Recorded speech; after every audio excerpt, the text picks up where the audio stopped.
نہیں دیتی. کسی مولوی پیر فقیر کو اس کی اجازت دینے کی ضرورت نہیں ہے، نہ ہی وہ دے سکتا ہے.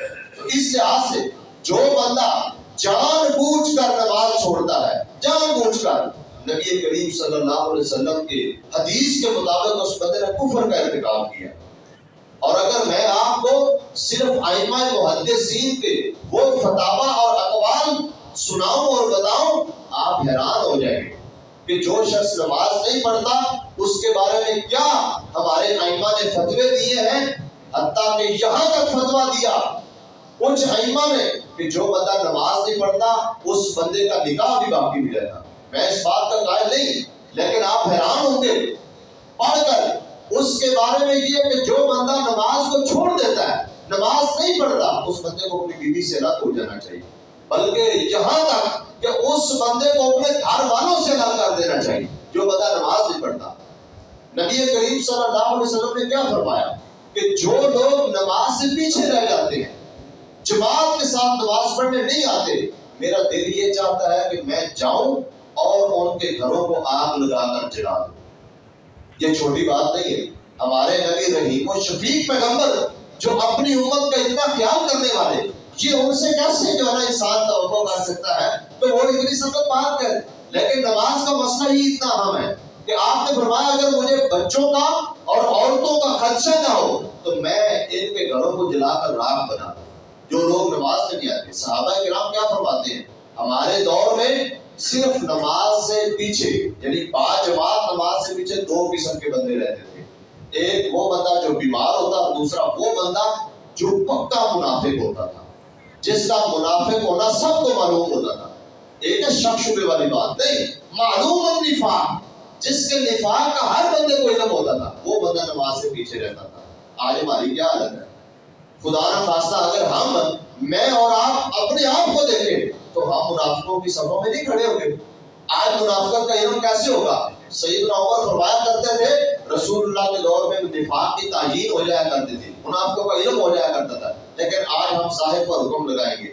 لیکن نبی علیہ الصلوۃ والسلام نے منافقوں کی علامت بتائی ہے، اور قرآن میں اللہ نے فرمایا کہ منافقوں کی یہ علامت ہے کہ وہ نماز تو پڑھتے ہیں لیکن قاموا کسالی، سستی سے نماز پڑھتے ہیں.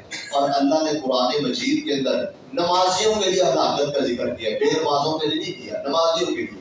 الذین هم عن صلاتهم ساہون، جو نمازیں پڑھتے ہیں لیکن سستی سے پڑھتے ہیں، ایسے بندوں کے لیے ہلاکت ہے، ایسے بندوں کے لیے غیر نامی جہنم ہے. جہنم کی بہت بڑی گہری باتی ہے. تو میرے بھائیوں، نماز اللہ کا بہت بڑا ذکر ہے.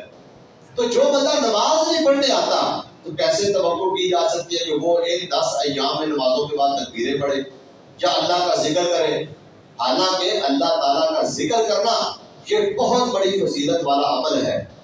نبی کریم صلی اللہ علیہ وسلم نے اس کے بارے میں بہت ساری روایات جو ہے نا وہ ارشاد فرمائی ہیں.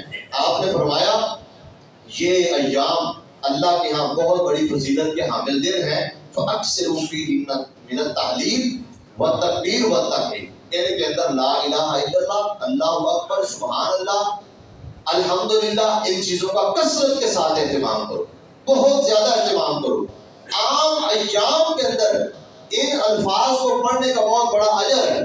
تو جب فضیلت والے ایام میں جو اللہ کے یہاں سب سے زیادہ محبوب ہے، اگر ان کے اندر ان کا اہتمام کیا جائے گا تو یقیناً ہمارے نامہ اعمال میں بہت بڑا خزانہ نیکیوں کا جمع ہو جائے گا.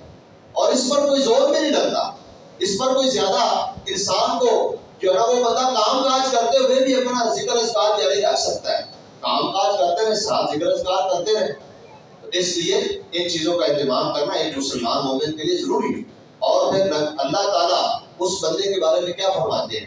جو بندہ اللہ تعالیٰ کا ذکر کرتا ہے، اللہ فرماتے ہیں اگر وہ میرا ذکر اپنے دل میں کرتا ہے میں بھی اس کا ذکر اپنے دل میں کرتا ہوں. اور اگر وہ شخص ان ذکرنی فی ملائن ذکرتہ فی ملائن، اگر وہ بندہ کسی جماعت میں بیٹھ کر اللہ کا ذکر کرتا ہے تو میں رب بھی اس بندے کا ذکر ایک جماعت میں کرتا ہوں، اور وہ فرشتوں کی جماعت ہے. اللہ فرشتوں میں بیٹھ کر اس بندے کا تذکرہ فرماتے ہیں جو بندہ اللہ کا ذکر کرتا ہے، جو بندہ تسبیحات کا اہتمام کرتا ہے، تکبیرات کا اہتمام کرتا ہے، تحلیلات کا اہتمام کرتا ہے. اللہ اس بندے کے ذکر کو آسمانوں پر بلند کر دیتے ہیں. اس بندے کا تذکرہ فرشتوں میں فرماتے ہیں اور آپ حیران ہوں گے 4 کلمات ایسے ہیں، سبحان اللہ، الحمدللہ، اللہ اکبر. یہ کلمات ایسے ہیں جن کے بارے میں نبی کریم صلی اللہ علیہ وسلم نے فرمایا کہ یہ کلمات اللہ کے یہاں سب سے زیادہ محبوب ہیں. اور ایک روایت میں یہ بھی آتا ہے الطہور شطر الایمان، صفائی طہارت نصف ایمان ہے. والحمدللہ تملأ المیزان، الحمدللہ پڑھنا یہ اللہ کے میزان ترازو کو بھر دیتا ہے. اور فرمایا کہ الحمدللہ تملأ المیزان وسبحان اللہ والحمدللہ تملأان ما بین السماوات والارض. الحمدللہ کے ساتھ اگر سبحان اللہ کو ملا لیا جائے، دونوں کو پڑھا جائے، تو اس کا اتنا ثواب ہے کہ زمین و آسمان کا خلا اس ثواب کے ساتھ بنتا ہے. اتنا بڑا ثواب عام دنوں میں پڑھنے کا ہے، اور اگر ان دنوں میں اس کا اہتمام کیا جائے گا تو اس کا ثواب بہت زیادہ ہے. اس لیے نبی علیہ الصلوۃ والسلام فرمایا کرتے تھے کہ میں سبحان اللہ پڑھ لوں، الحمدللہ پڑھ لوں، اللہ اکبر پڑھ لوں اور لا الہ الا اللہ پڑھ لوں، یہ مجھے پوری دنیا سے سب سے زیادہ محبوب ہے کہ ایک طرف میرے سامنے پوری دنیا لا کر رکھ دی جائے اور دوسری طرف صرف یہ 4 کلمے ہوں تو مجھے یہ 4 کلمے زیادہ پسند ہیں. اتنا بڑا ثواب ہے، اس لیے ان کا اہتمام کرنا چاہیے. اور نبی علیہ الصلوۃ والسلام نے فرمایا جس رات مجھے معراج کروایا گیا، حضرت ابراہیم علیہ الصلوۃ والسلام سے ملاقات ہوئی تو سیدنا ابراہیم علیہ الصلوۃ والسلام نے نبی علیہ الصلوۃ والسلام کو یہ فرمایا کہ جب تم واپس اپنی امت کے پاس جانا، میرا سلام ان کو جا کر کہنا ہے، اور ساتھ ان کو یہ کہنا ہے کہ جنت کی جو مٹی ہے وہ بڑی زرخیز ہے، جنت کا پانی بڑا میٹھا ہے، لیکن وہاں شجر کاری خود کرنی ہے. شجر کاری آپ نے کرنی ہے، امت نے کرنی ہے. اور وہ شجر کاری کیا ہے؟ درخت لگانے کیا ہے؟ فرمایا سبحان اللہ، الحمدللہ، لا الہ الا اللہ، اللہ اکبر. یہ الفاظ پڑھنے سے جنت میں درخت لگتے ہیں، جنت کے اندر درخت لگتے ہیں. اور اللہ کے نبی ابراہیم نے ہمارے نبی جناب محمد رسول اللہ صلی اللہ علیہ وسلم کو اس بات کی تلقین کی کہ آپ نے اپنی امت کو یہ بات بدلا دینی ہے کہ جنت میں لگایا ہوا درخت ضائع نہیں ہوگا، مٹی بڑی زرخیز ہے، اور یہ ضائع نہیں ہوگا، پانی بڑا میٹھا ہے، لیکن آپ نے یہ کام کرنا ہے تو اس سے جنت میں درخت لگ جائیں گے. اس لیے میرے بھائیوں، یہ ایام انتہائی اہمیت والے ایام آ رہے ہیں. ان ایام کے آنے سے پہلے نبی کریم صلی اللہ علیہ وسلم نے فرمایا جو بندہ قربانی کرنے کا ارادہ رکھتا ہے تو وہ ذوالحجہ کا چاند نظر آنے سے پہلے پہلے اپنی حجامت بنوا لے، اپنے ناخن کاٹ لے، اپنے ضروری بال جو ہے ان کو تراش لے، اپنی مونچھوں کو پست کر لے، ان کو چھوٹا کر لے. جو بندہ قربانی کا ارادہ رکھتا ہے وہ بعد میں قربانی کرنے سے پہلے پہلے 10 دنوں میں اپنی ان چیزوں کو نہ کاٹے.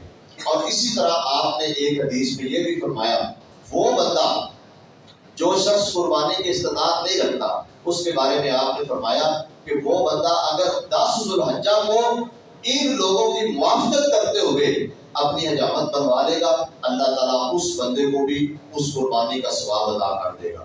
اس لیے آج غالباً چاند کی ذوالقعدہ کی بھی 24 تاریخ ہے، اور یہ تقریباً منگل بدھ تک جو ہے نا وہ اپنی حجامتیں بنوا لیں. جو لوگ قربانی کا ارادہ رکھتے ہیں وہ ذوالحجہ کے پہلے 10 ایام میں اپنے بال اور اپنے ناخن وغیرہ نہ کٹوائیں. انشاءاللہ تعالیٰ آئندہ خطبہ قربانی کے مسائل اور قربانی کے حوالے سے ہم بات کریں گے. اللہ کریم سے دعا ہے کہ اللہ کریم ہمیں عشرہ ذوالحجہ کی عظمت کو سمجھنے، اس کا ادراک اپنے دل میں بٹھانے اور کما حقہ اس سے پورا فائدہ اٹھانے کی توفیق عطا فرمائے. وآخر دعوانا